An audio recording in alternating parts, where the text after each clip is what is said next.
नमस्कार विद्यार्थी मित्रों, स्वागत है आपका इस चैनल में। सामयिक मूल्यांकन कसौटी विषय है विज्ञान, कक्षा है 8वीं। समय 1 घंटा, अगस्त मास का। आप एकम कसौटी का ये जो पेपर है उसका पेपर सॉल्यूशन यहाँ पे देख सकते हैं। कुल गुण है 25। तो सभी क्वेश्चन के उत्तर किस तरह आते हैं उसका यहाँ पे सॉल्यूशन आपको मिल जाएगा वीडियोस में। वीडियो अंत तक देखिएगा, जिससे आपको पता चलेगा कौन से क्वेश्चन में कौन सा आंसर आता है। ऐसे वीडियोस देखते रहेगा, जिससे आपको आगे की एग्ज़ाम में भी पता चलेगा कौन कौन से एग्ज़ाम में कैसे कैसे क्वेश्चन आते हैं। ठीक है, तो देखते हैं क्वेश्चन कैसे पूछा गया है। प्रश्न पहला है, उसमें नीचे दिए गए गुणधर्म के सामने उनके गुणधर्म दर्शाता संश्लेषित रेशा का नाम लिखना है, जिसका 5 मार्क्स है। पहला वाला है, मजबूत, स्थितिस्थापक और हल्का है, चमकदार और सरलता से धोया जा सके, जिससे कपड़ा बनाने में उपयोगी है। तो कौन सा आएगा? मजबूत, स्थितिस्थापक और हल्का। सामने आप देख सकते हैं तो चमकदार और उसे सरलता से धोया भी जा सकता है, तो उसका कपड़ा बनता है नायलॉन का। तो आंसर आएगा नायलॉन। दूसरा है,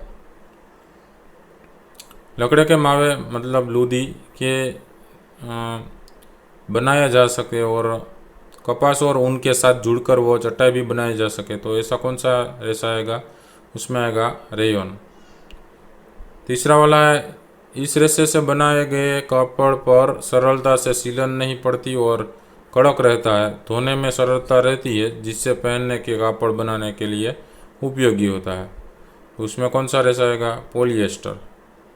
चौथा वाला है, जाड़े की ऋतु के लिए स्वेटर बनाने में उपयोगी है, कुदरती रेशा ऊन से सस्ता है वो, तो वो कौन सा रेशा आएगा? एक्रेलिक। पांचवा वाला है, इसके खूब ही पतले रेशे बनाए जा सकते हैं और अन्य कोई भी तांते की माफक मोड़ा जा सकता है, तो उसका आंसर आएगा टेरेलिन। दूसरा प्रश्न है, नीचे दिए गए क्वेश्चन के उत्तर देना है। उसमें पहला है, आपके घर में 50 किलोग्राम गेहूँ लाए जाते हैं। इस गेहूँ की रक्षता हेतु आप कौन कौन से कदम उठाने चाहिए? उसके 2 मार्क है। उसका उत्तर लिख सकते हैं, यदि ताज़ा काटी गई फसल के दानों को मतलब गेहूं के बीजों को सुखाए बिना भंडारित किया गया तो उनके खराब होने अथवा जीवों द्वारा आक्रमण से उनकी अंकुरण क्षमता नष्ट होने की संभावना अधिक होती है। अतः भंडारण से पहले दानों को धूप में सुखाना आवश्यक है, जिससे उनकी नमी में कमी आ जाएगी। नीम की सूखी पत्तियाँ घरों में अनाज के भंडारण में उपयोग की जाती है। बड़े भंडार गृहों में अनाज को पीड़कों एवं सूक्ष्मजीवों से सुरक्षित रखने के लिए रासायनिक उपचार भी किया जाता है। उसके बाद दूसरा क्वेश्चन है, आपके घर में कोई एक धातु पदार्थ और कोई एक अधातु पदार्थ का उपयोग कहाँ और कैसे किया जा सकता है वो बताना है। उसका 2 मार्क्स है। उत्तर लिख सकते हैं, धातु पदार्थ का उपयोग जैसे कि बर्तन बनाने के लिए आप कॉपर, एल्यूमिनियम और लोहे के बर्तन यूज़ कर सकते हैं, और टेबल बनाने के लिए आप लोहा यूज़ कर सकते हैं। और अधातु पदार्थ का उपयोग में लिख सकते हैं कि भाई पटाखों में प्रयुक्त होने वाले अधातु जैसे कि सल्फर, फॉस्फोरस, और माचिस में भी आप लिख सकते हैं कि माचिस में जो प्रयोग करने वाले अधातु है वो फॉस्फोरस है।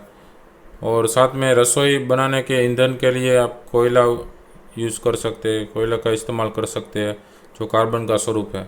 ठीक है, वैसे कोई भी धातु अधातु जो घर में पदार्थ यूज़ करते हैं, इस्तेमाल करते हैं, उसका आप यहाँ पे लिख सकते हैं। ठीक है। तीसरा वाला है, खेत में बीजों की बुआई करने की है तो आप कौन सा औजार पसंद करोगे? उसका 1 मार्क है। तो उत्तर लिख सकते हैं कि खेत में बीजों की बुआई करने के लिए तो हम सीड ड्रिल को मतलब ट्रैक्टर द्वारा संचालित है उसका उपयोग करना पसंद करेंगे। तीसरा प्रश्न है, निम्नलिखित प्रश्नों के उत्तर देना है, जिसमें पहला है, कटाई की प्रक्रिया को समझाइए, जिसके 2 मार्क्स हैं। तो उसका उत्तर लिख सकते हैं, फसल की कटाई एक महत्वपूर्ण कार्य है। फसल पक जाने के बाद उसे काटना कटाई कहलाता है। कटाई के दौरान या तो पौधों को खींचकर उखाड़ लेते हैं अथवा उसे धरातल के पास से काट लेते हैं। एक अनाज फसल को पकने में लगभग 3 से 4 महीने का समय लगता है। हमारे देश में दरानी की सहायता से हाथ द्वारा कटाई की जाती है अथवा एक मशीन का उपयोग किया जा सकता है जिसे हार्वेस्टर कहते हैं। काटी गई फसल से बीजों और दानों को भूसे से अलग करना होता है, इसे थ्रेसिंग कहते हैं। यह कार्य कंबाइन मशीन द्वारा किया जाता है जो वास्तव में हार्वेस्टर और थ्रेशर का संयुक्त रूप है। दूसरा क्वेश्चन है, सल्फर डाइऑक्साइड में पानी को डालने पर नीला लिटमस पेपर क्यों लाल हो जाता है? वो 1 मार्क का है। तो उसका उत्तर लिख सकते हैं, सल्फर और ऑक्सीजन की अभिक्रिया में बनने वाले उत्पाद का नाम सल्फर डाइऑक्साइड गैस है।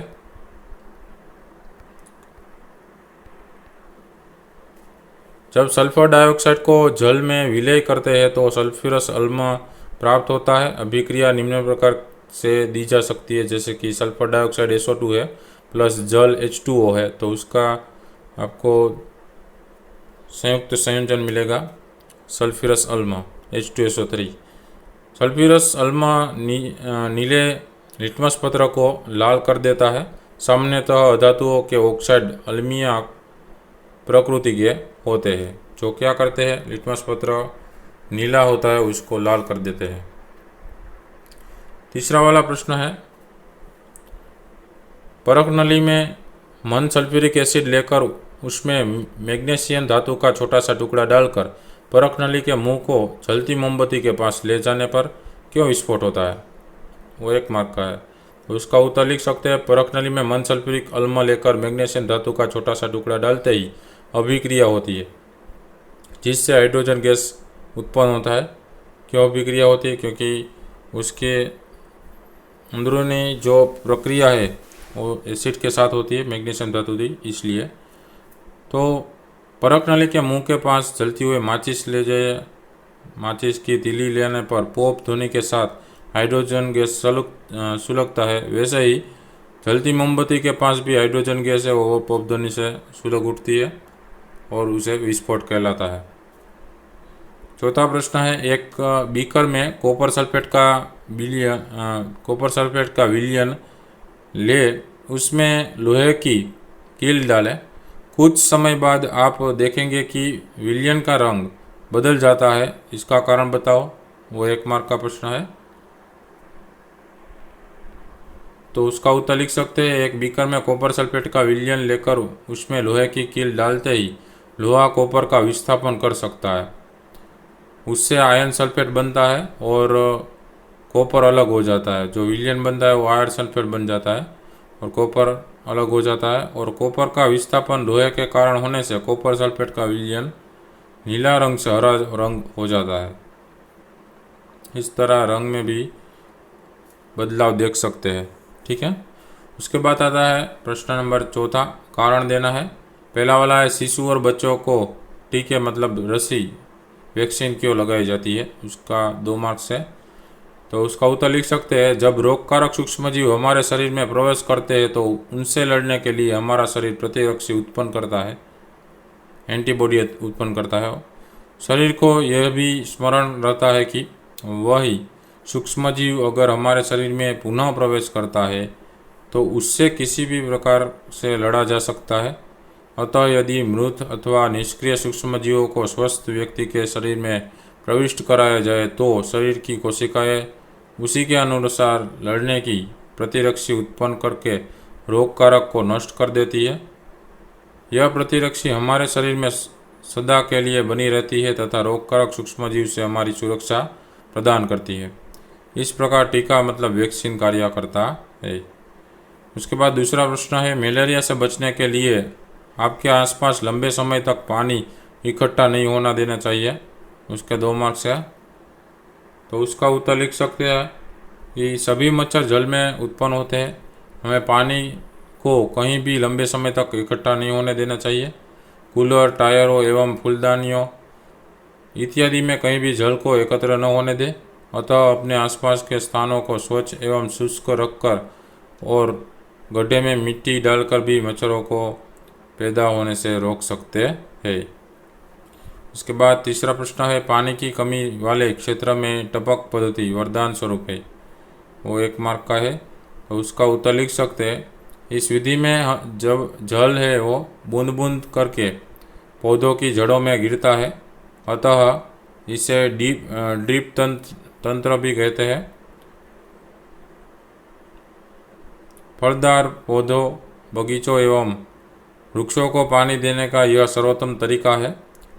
इससे पौधों को बूंद बूंद करके जल प्राप्त होता है। इस विधि में जल बिल्कुल व्यर्थ नहीं होता, अतः यह जल की कमी वाले क्षेत्रों के लिए एक वरदान रूप है। प्रश्न 5वां है, नीचे दिए गए प्रश्न के उत्तर देना है। पहला वाला है, आपके घर में अनाज को लंबे समय तक संग्रह करने हेतु कौन कौन सी पद्धति का उपयोग किया गया है, इसकी खोज कर इस पर टिप्पणी करिए। उसके 3 मार्क है, उसका उत्तर देख लेते हैं। तो उत्पाद का भंडारण एक महत्वपूर्ण कार्य है। यदि फसल के दानों को अधिक समय तक रखना हो तो उन्हें नमी, कीट, चूहों एवं सूक्ष्मजीवों से सुरक्षित रखना होगा। ताज़ा फसल में नमी की मात्रा अधिक होती है। यदि ताज़ा काटी गई फसल के दानों और बीजों को सुखाए बिना भंडारित किया गया तो उनके खराब होने अथवा जीवों का आक्रमण से उनकी अंकुरण क्षमता नष्ट होने की संभावना अधिक होती है। अतः भंडारण से पहले दोनों दानों मतलब बीजों को धूप में सुखाना आवश्यक है, जिससे उनकी नमी में कमी आ जाएगी। इससे उनकी कीट पीड़कों, जीवाणु एवं कवक से सुरक्षा हो जाती है। किसान अपनी फसल उत्पाद का भंडारण जूट के बोरों, धातु के बड़े पात्र बीन्स में करते हैं, परंतु बीजों का बड़े पैमाने पर भंडारण साइलों और भंडार गृहों में किया जाता है, जिससे उनका पीड़कों जैसे कि चूहे एवं कीटकों को सुरक्षा रखा जा सके। और घर की बाबत में हम देखते हैं तो घर में हम नीम की सूखी पत्तियाँ घरों में अनाज के भंडारण में उपयोग कर सकते हैं, जिससे बड़े भंडारण गृहों में भी अनाज का पीड़कों एवं सूक्ष्मजीवों से सुरक्षित रखने के लिए रासायनिक उपचार भी हम कर सकते हैं। और ये कुदरती और रासायनिक दोनों उपचार हम कर सकते हैं। उसके बाद आता है दूसरा क्वेश्चन, ब्रेड और फलों में हानिकारक सूक्ष्मजीव उत्पन्न होते हैं, आप इसे किस प्रकार बता पाओगे। उसके 2 मार्क्स है, तो उसका उत्तर लिख सकते हैं। ब्रेड में ब्रेड मोल्ड नामक कवक को आवर्धक लेंस की सहायता से देखा जा सकता है। उसी तरह वह फल में भी देखते हैं। जैसे कि ब्रेड और फलों की सतह पर कोई भी रंग के धब्बे हो जाते हैं और उसमें खराब बदबू भी आने लगती है, जिससे पता चलता है कि इसमें हानिकारक सूक्ष्मजीव उत्पन्न हो चुके हैं। ठीक है, तो इस तरह उसका पता चल जाता है। स्टूडेंट्स, आपको पता चल गया होगा कि कैसे प्रश्न के कैसे कैसे आंसर आते हैं। तो वीडियो अच्छा लगा हो तो एक लाइक ज़रूर कीजिएगा, साथ में चैनल को सब्सक्राइब भी कर लीजिएगा, जिससे नए नए क्वेश्चन आंसर के जो वीडियो से आपको एग्ज़ाम के लिए भी प्रिपरेशन में भी इस्तेमाल कर सके, आप उसका भी पढ़ने में इस्तेमाल कर सके। तो देखते रहिए, ठीक है, ऐसे वीडियोस। तब तक लिए अपना ख्याल रखिएगा। Take care, thank you very much.